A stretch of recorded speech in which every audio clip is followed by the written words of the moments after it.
మిమ్మల్ని ఒకటే కోరుతున్నా, వైఎస్ఆర్ కాంగ్రెస్ పార్టీకి డైరెక్ట్ గా ఇండైరెక్ట్ గా మనం పనులు చేసే పరిస్థితి ఏ స్థాయిలో కూడా రాకూడదు. ఆంధ్రప్రదేశ్ కు ముఖ్యమంత్రి ఎవరో సరైన జవాబు చెప్పిన వారికి ₹1,00,000 నగదు బహుమతి అందజేస్తామని జనజాగరణ సమితి ప్రకటిస్తుంది.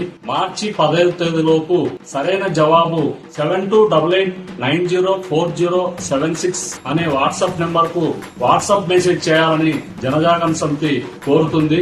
ఈ మధ్య చంద్రబాబు నాయుడు గారు కేవలం తెలుగుదేశం పార్టీకి మాత్రమే ముఖ్యమంత్రి అన్నట్టుగా వైఎస్ఆర్సీపీకి ఓట్లు వేసినటువంటి ఓటర్లకి ఎవరికి కూడా ప్రభుత్వ పథకాలు ఇవ్వకూడదని బహిరంగంగా ప్రకటించిన నేపథ్యంలో జనజాగరణ సమితి మేధావులు విద్యావంతులకు ఇటువంటి వినూత్న పోటీ నిర్వహిస్తుంది. 2024 ఎన్నికల్లో ఆంధ్రప్రదేశ్ లో కోట్లాది మంది ఓటర్లు వివిధ రాజకీయ పార్టీలకు ఓటు వేయడం జరిగింది.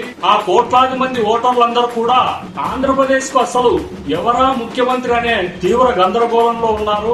కాబట్టి మేధావులు విద్యావంతులు ఈ పోటీలో పాల్గొని సరైన జవాబు చెప్పి ఆంధ్రప్రదేశ్ ప్రజలకు ఓటర్లకు స్పష్టత ఇవ్వాలని జనజాగరణ సమితి పిలుపునిస్తుంది.